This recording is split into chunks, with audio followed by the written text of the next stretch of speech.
I don't know if you've heard, but Nancy Pelosi is doing a little trolling right now in the Taiwanese Strait.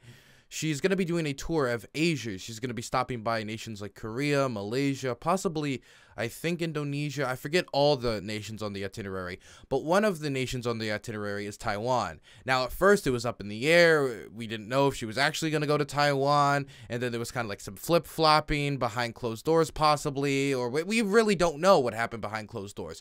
What we do know is what was announced by multiple media outlets like CNN, MSNBC, Fox News, and local Taiwanese reporters, that now it's basically official. Nancy Pelosi is going to be going to Taiwan. She is going to be visiting Taiwan to meet with Taiwanese government officials, local activists, and to support Taiwan. This is her trying to engage in diplomacy as an elected official of the United States and as the Speaker of the House. This is not the first time this has happened. I know a lot of people are trying to pretend this is unprecedented behavior. This happened in 1997. Newt Gingrich did something very similar when he went to Taiwan and he met with Taiwanese government officials. So this isn't that crazy. People have led delegations to multiple countries around the world before. Especially members of the House have done this. Steny Hoyer has led delegations to countries in the Middle East. Specifically, he always leads the delegation to Israel. Separate issue, but I'm just showing that this is not something that's crazy. I know a lot of people have come out saying, why is Congress getting involved in foreign policy? But I would also hear this from the same people who are as equally interested in the executive branch having not as much of a stranglehold on our foreign policy, wanting Congress to declare the wars and not going off of declarations from 20 years ago to justify airstrikes on Soleimani, completely unrelated to the original fight we were fighting. Anyway, putting that aside, Nancy Pelosi is going to Taiwan. So China has responded to this quite angrily. They're basically putting on the table a possible military response of some sort. They're saying that this is like a bad move by Nancy Pelosi. This is really terrible. In fact, I think I can just read the Taiwanese government statement on this. Though China's wait, nope, let's go back. During a regular foreign ministry briefing Monday, China warned against the egregious political impact of Pelosi's planned visit to the self-governing island that China claims as part of its territory, and reiterated that its military won't sit idly by if Beijing feels its sovereignty and territorial integrity is being threatened. We would like to tell the United States once again that China is standing by, and the Chinese People's Liberation Army will never sit idly by. China will take resolute responses and strong countermeasures to defend its sovereignty and territorial integrity, Foreign Ministry spokesman Zhao Lijian told reporters when asked about the fallout from Pelosi's leading a congressional delegation to Taipei. As for what measures, if she dares go, then let's wait and see, Zhao added.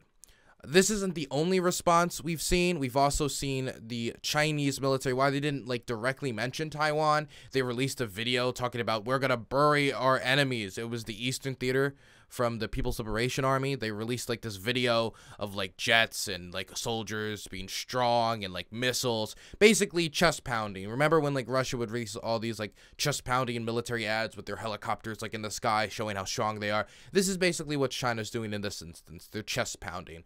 This is also, and this is separate because people try to lump this in as if it's all the same, and it's not all technically the same. It's connected. But a Chinese state media talking head did come out and say, hey, maybe we should just shoot down Nancy Pelosi's plane. Maybe we should shoot down this democratically elected leader who of her own free will, her own free travel, has chosen to take a plane to Taipei. Maybe we should shoot her plane down. That'll really show how amazing our offer is to the Taiwanese about bringing them back into the fold under the Chinese Communist Party. That tweet has since been deleted. If it was taken down by Twitter or by the state media talking head, I don't know. I think it was possibly taken down by Twitter, but that's the Chinese government's response verbally. Physically, they've also sent down some MLRS systems, multiple rocket launcher systems, down into Fujian province, which is the closest to Taiwan.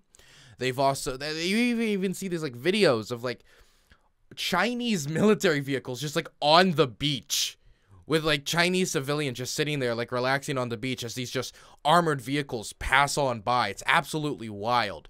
The American military has also responded by saying they're going to be keeping a close watch of the entire situation.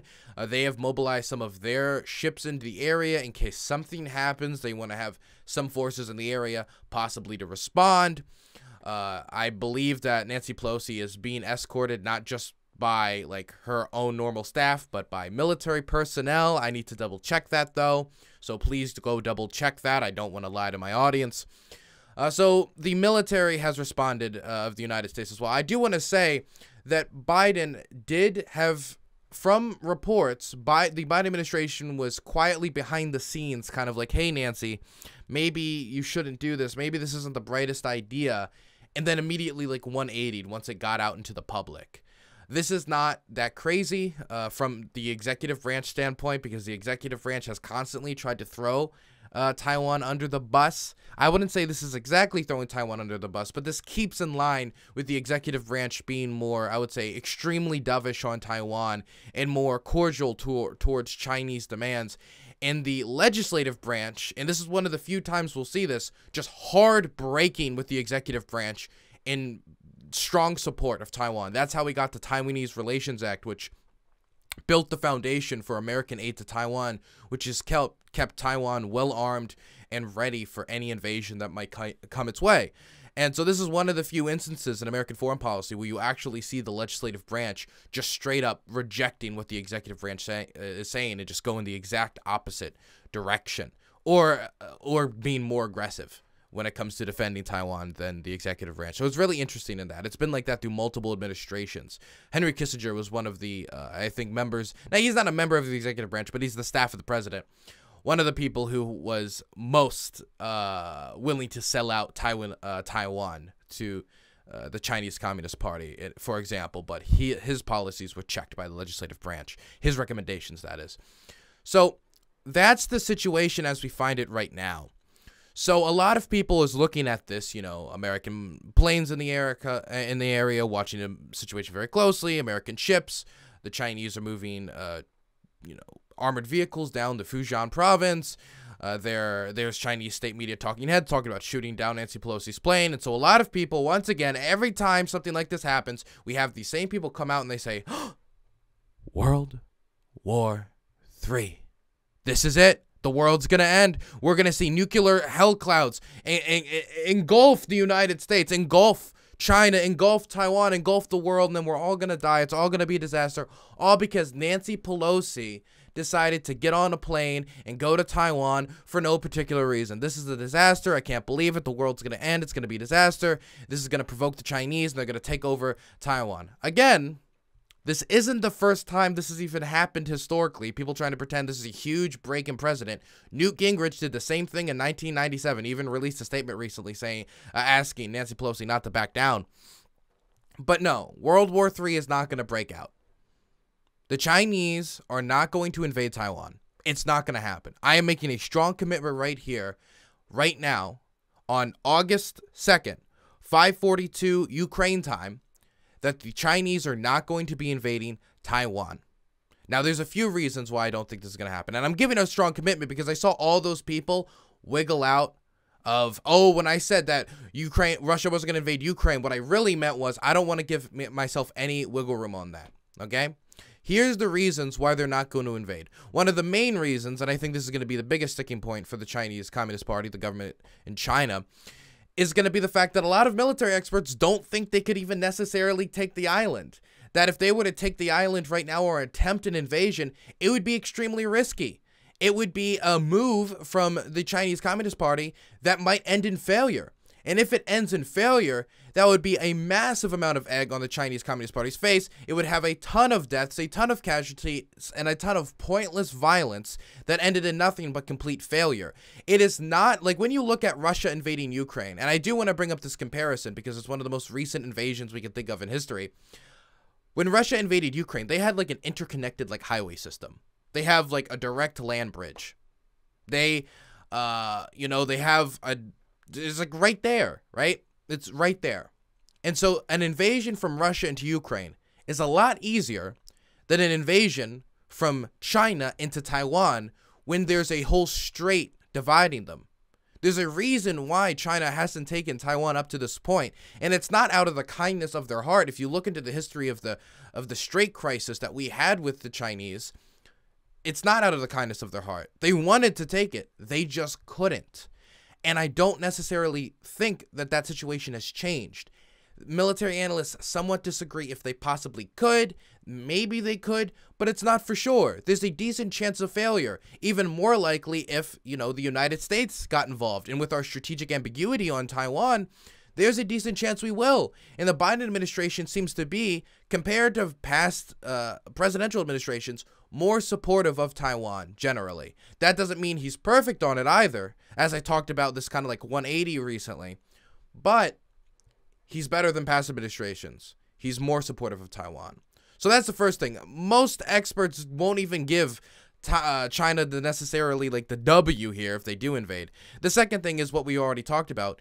Ukraine, while the situation is vastly different, as we talked about with the interconnected highway system, even though I would point to that and say, hey, look, that means it should be easier, not harder, for Russia to invade Ukraine, yet it has been a bigger disaster. But the Russian military and the Chinese military are not the same.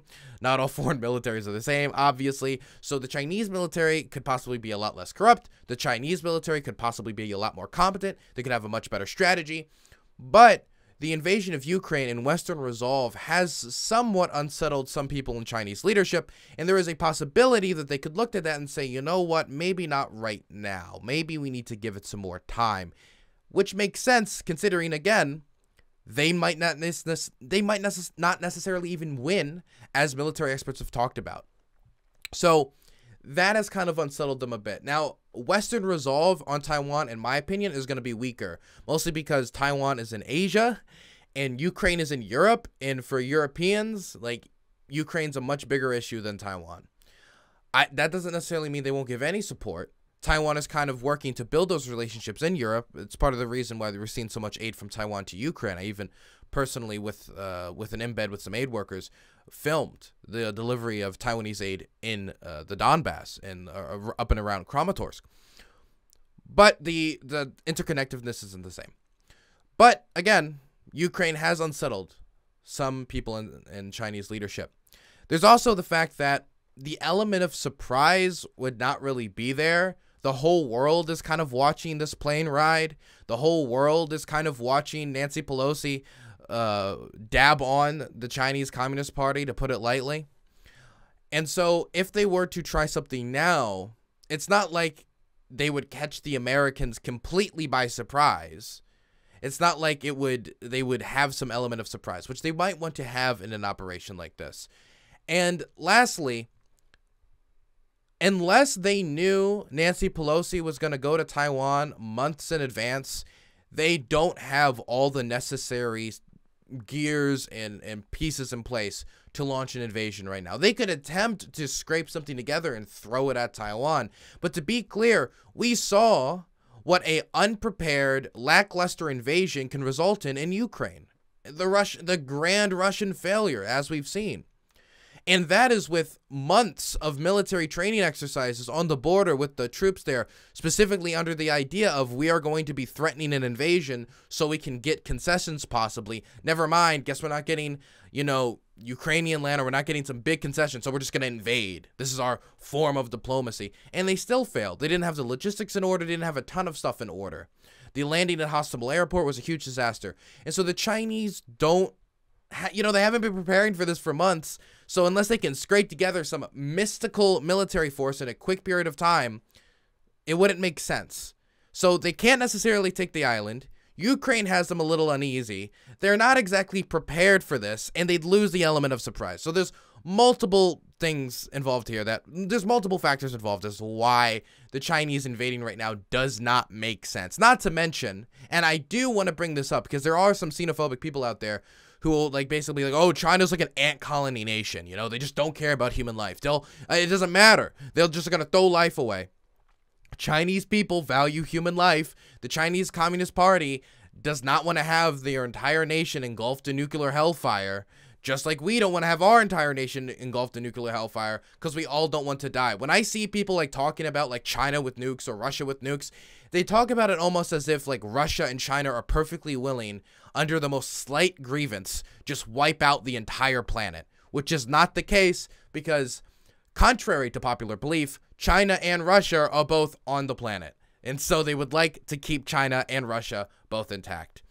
I do also want to say that it is very funny to see all the people who came out of the woodwork to say, wow, Russia's not going to invade Ukraine. It's impossible. It's impossible they're going to invade Ukraine. There's no chance that they're going to invade Ukraine. Not that they said it's not likely. It's not going to happen. All those same people come out to the woodwork to say, if Nancy Pelosi takes a plane to Taipei, World War III is going to break out. China's going to invade. It's going to be a massive disaster. You're risking nuclear war. To see those same people come out of the woodwork to say a diplomatic visit is going to cause World War III, but Russia building hundreds of thousands of troops on the border with Ukraine couldn't cause a war. Very interesting. Very interesting. So what will actually happen? And I do have a prediction for you, and I'm pretty confident in this prediction. And the thing is, you don't even need to wait that long to find out if I was wrong or not. You know, you could like nitpick any of my specific reasons for why China won't invade. I'm not perfect. I am not a military analyst, so if I got some stuff wrong, perfectly fine. But here's my prediction, and you can check it very soon. Here's what I think is going to happen. As I've said earlier on stream, I think they're going to move some forces near Taiwan, as they've already done, and I think they're possibly going to do a military exercise. Or they're going to launch some missiles with some MLRS or with some other system into the Taiwan Strait. They might violate Taiwanese airspace with their jets, go in, violate the airspace, and come out. They might make it one of the biggest violations in recent memory with a lot of planes. But they're not going to cause a war. They're not going to start a war. And this would be like the 1,000th time they violated Taiwanese airspace this year. There might be a small-scale cyber attack of some sort. But again, there's not going to be an invasion. There's not going to be World War III. What we're mostly going to see is some flexing from the Chinese military saying, oh, this is very angry. This is precedent breaking. Even though, again, it isn't. 1997, Newt Gingrich went to Taipei. And that's what we're going to see. That is my strong prediction. Now, if I'm wrong, and they do invade, and they do carpet bomb Taiwan, and this launches World War III, then obviously you can tell me that I was wrong before we all die in nuclear hellfire, and you can be very happy in knowing I was wrong. So, now that I've told you what I think is going to happen, who's the warmonger here? Who's at fault? Now, some people are pointing the finger at Nancy Pelosi in a diplomatic visit. Again, this isn't the first time something like this has happened. She is not the first congressman to go there. She's not even the first Speaker of the House to go there. Personally, I agree with many people that diplomacy is important, and our relationship with Taiwan is important. It's important not only because we support Taiwan militarily, and we want Taiwan to remain independent, we want to support Taiwan, and want to give them enough leverage so that China does not feel confident in invading Taiwan. Taiwan is one of the most densely packed nations in the world when it comes to its city. A war in Taiwan would be more disastrous than a war in Syria when it comes to population and destruction, in my opinion. Because, again, the nation is more dense and the nation has more people in it. It would cause a refugee crisis probably worse than the refugee crisis that came out of Syria, which a lot of them have family in California. So where do you think a lot of those refugees would head? They might not head to the mainland. They might head to the United States, which is another thing that concerns us. Also, Taiwan has a huge microchip manufacturing economy. They produce, I think it's like the Taiwan Semiconductor Company produces the most microchips in the world. They produce, I think, like it was like 80 to 90% of the most advanced microchips. They produce a ton of semiconductors. So economically, Taiwan's also important for the American relationship. And so there's a million different reasons why diplomacy from an American perspective makes sense. I'm not saying like going in there and firing missiles at China or something, but just diplomacy, which is what is taking place here. Again, leading delegations to foreign countries is not out of the ordinary. It's not a weird thing for people in Congress to do. In fact, I want people in Congress to be more involved in foreign policy because I don't want the presidency to be king and God in the executive branch to dominate it completely. I want the Congress to get more of a hold over foreign policy. So stuff like this is good as another check and balance to check the presidency, which has become God king in foreign policy.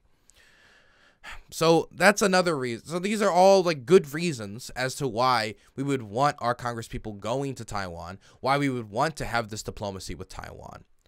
And to call that warmongering when this is something we've done before, not in like ancient history, but in very recent history, to call that warmongering when the person, the country on the other side of this equation has its state media figureheads talking about shooting down Nancy Pelosi's plane, is moving troops into the region, in the Fujian province in the area, and is basically making a veiled military threat over one politician just visiting Taiwan, and we're supposed to believe that Nancy Pelosi's the warmonger here. I can talk about Nancy Pelosi being a warmonger in other wars, okay?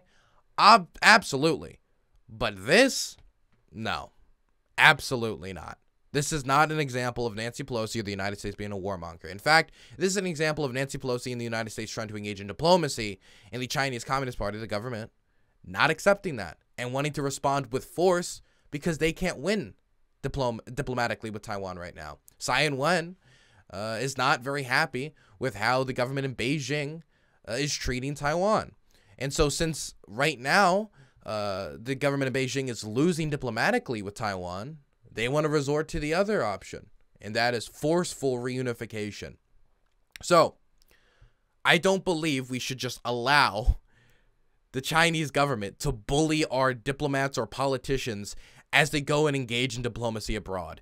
That's a terrible line to draw in the sand that would basically cripple our abilities to have good relationships with Taiwan and support Taiwan in the future, or for our legislative branch to be more involved in policymaking when it comes to our foreign policy, which I want, and I think most progressives want.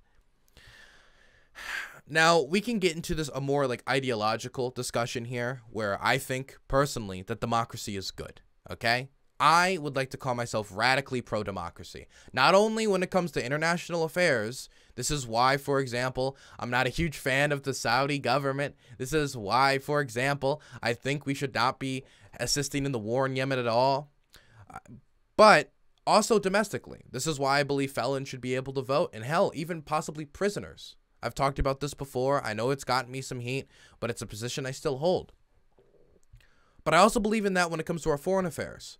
I think when we are working with democracies, these governments are more stable, their people are better treated, we share similar values, and it's good to have relationships and doing trade with countries where you know the money that we're giving over there is going to a government that will generally treat its people better and listen to its people's interests better than, say, Saudi Arabia, which is a literal monarchy. It's really weird for us to have this deep relationship with a monarchy considering America's foundation, right? Now, a lot of people can say, well, why would we need to be over there supporting democracy anywhere? Personally, I would say that I have values where I don't think that a border dictates somebody's like moral consideration. Therefore, I think the Taiwanese deserve moral consideration as well. And not to mention, it's kind of hypocritical as Americans, when we were supported by the French during our revolution, to look at other countries who are flourishing democracies trying to preserve their democracy and just say, never mind, we don't need to support you. Why? Who cares? Not to mention, like, even if I wanted to move away from the ideological argument, I could make a selfish economic argument for supporting Taiwan if you don't care about the ideological foundations here. Now, I also want to say, when it comes to like Taiwanese democracy, the vast majority of the Taiwanese people do not want to be ruled by the Chinese government, Communist Party, and they do not want to be ruled by the government of Beijing, period. There is no polling that could indicate that they want to get rid of their flourishing democracy. That's the first thing. The second thing is they fought very, very hard for the democracy they have. They had their first free and fair election in 1996, but Taiwan was like a thing in the 1950s during the Cold War. This is because Chiang Kai-shek and his son ran a brutal military dictatorship that purged all opposition. And so these activists got on the street, got purged, got killed, got shot in order to fight for a democracy. And you want to know what? Once they got the nationalists in the corner, they had them in the corner saying, okay, we'll listen to your demands. They didn't say reunify with the mainland communist government. Reunify with Beijing. We need to reunify right now. We want to be ruled by them. That's not what they did. What they did is develop a democracy. What they did was develop civil liberties. What they did was develop freedom of speech. What they did was develop freedom of assembly. They developed a strong civil society. That's what they did, because that's what they wanted. And I think it is perfectly fine for us to support what the Taiwanese people want. If that was what their decision was, then we are perfectly fine in building a relationship with the Taiwanese people and the government that they elected for, that they voted in. And I know some people will try to say, well, the legacy of the nationalists, you know, the legacy this, legacy that. The nationalist military had to hand over their military over to civilian control a long time ago. The Cold War is over. Get over it. It's done. Move on. Let me talk about like one of the takes here. One of the takes that I hear all the time when it comes to like the Civil War. Like if this was America and the Confederacy, it'd be very different. I mean, you would be treating this very differently, Dylan. Let me read one of these tweets that somebody said in reaction to recent events by Caitlin Johnson, who lovely woman, has me blocked because you should always have me blocked on Twitter. Imagine if Hawaii was 25 times closer to the continental United States, and if Hawaii had been American for centuries, and if the Confederates had taken Hawaii after the Civil War, and if the Civil War was so much more recent and also still resolved. The U.S. can shut the fuck up about Taiwan. Why? Yes. Oh my goodness, Caitlin. You know what? I'm upset about Taiwan possibly being taken over, and I'm upset about us not being able to engage with diplomacy with Taiwan. Well, what if you, Dylan, what if you had a totally different situation with much different elements involved that I just completely made up in my head? Would you be mad if the situation were different in a way I designed in my head just for this specific argument? Yes, I would. I will officially state right now that if Taiwan had legalized slavery, I would not support them. That is my official position, and no one can move me off of it. If I find out tomorrow that in Taiwan, they've got like 20% of their population in bondage and chains, and they're working them in the fields against their will, I will officially drop support for Taiwan. The Confederacy and the current government in Taiwan are very different. To say that it's an ongoing civil war is silly when nobody has died in it in the last 60 to 70 years. That's a pretty mild civil war. And in American continent, we lost like what, 600,000 people? Could you imagine if we fought the Civil War for 60 to 70 years and nobody else died? To call it a civil war at that point would just be a formality, just like it is in Korea, because you know North Korea and South Korea are technically still at war, but they're not really, and we all know it. It's just a formality, right? So for me, that argument that they're still engaged in civil war is silly. And again, the nationalist government that was ruling Taiwan during the Cold War is gone. It's outie. Chiang Kai-shek has been dead for decades. He's been dead. His son doesn't hold power. It's gone. It's a democratically elected government. They are fulfilling the will of the Taiwanese people. The Taiwanese identity that's developing amongst young people, where they see themselves as more Taiwanese than Chinese, is the natural evolution that would happen through this long-term separation. We're seeing history being formed before our very eyes as Taiwanese culture and Taiwanese history goes off in its own direction with Taiwanese democracy. To compare the Confederacy to the current government in Taiwan is silly, okay? It is absolutely silly. It is not the same thing. It is absolutely bonkers for you to make that comparison. And I guess that's really it. I just wanted to make this video because I saw a lot of people doomer posting about Taiwan, doomer posting about World War III, and I just wanted to say, don't listen to them. They're crazy. Watch. Just wait a few days. The story will fade from time. Nancy Pelosi would have visited Taiwan, and it'll be a moment where Nancy Pelosi called the bluff of the Chinese Communist Party, and the worst they can do is mostly just like military drills or violating some airspace. That's it, which they're already doing anyway, so nothing really changes. Thank you guys for watching. Please remember to like and subscribe. I'm going to do a lot more videos like this offline where I just kind of like rant about an issue. And I appreciate your continued support as I have my new studio here in Ukraine. You guys have a good one.